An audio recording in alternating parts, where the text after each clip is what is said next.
Today continues the commemoration of Yom Hashoah, also known as Holocaust Remembrance Day, which began at sundown yesterday. It marks Israel's day of recognition for the more than 6 million Jews killed in the Holocaust. Our Nia Clark sat down with a survivor who tells us his story.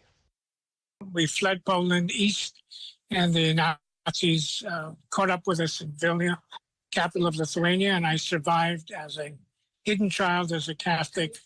Born in Poland in 1940, Abraham Foxman spent part of his childhood in Nazi-occupied Lithuania. To save him from the Nazis, his Jewish parents gave him up to his Polish Catholic nanny, who then baptized him and raised him as a Catholic during World War II. Foxman was reunited with his parents after the war. While they survived, many of their relatives did not. Foxman has made it his mission to tell anyone who will listen about the atrocities he witnessed.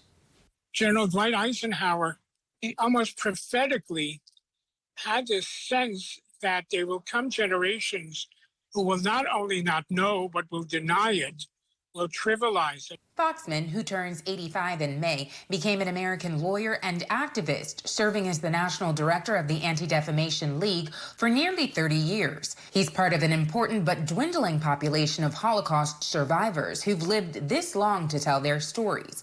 It's been nearly 80 years since the end of World War II, and of approximately 211,000 Holocaust survivors alive today, more than 1,400 are over 100 years old. That's according to the Conference on Jewish Material Claims Against Germany, also known as the Claims Conference.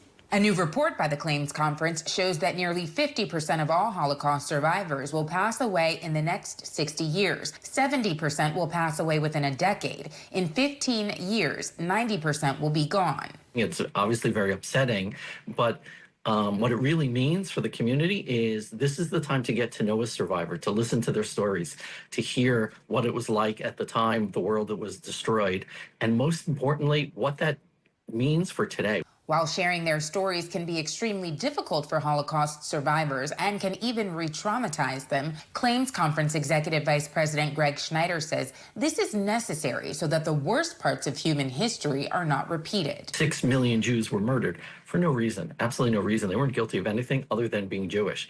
And if that can happen, and we don't learn those lessons, it can happen again. That's why Foxman says he'll continue to share his experience of surviving the Holocaust as long as he is able.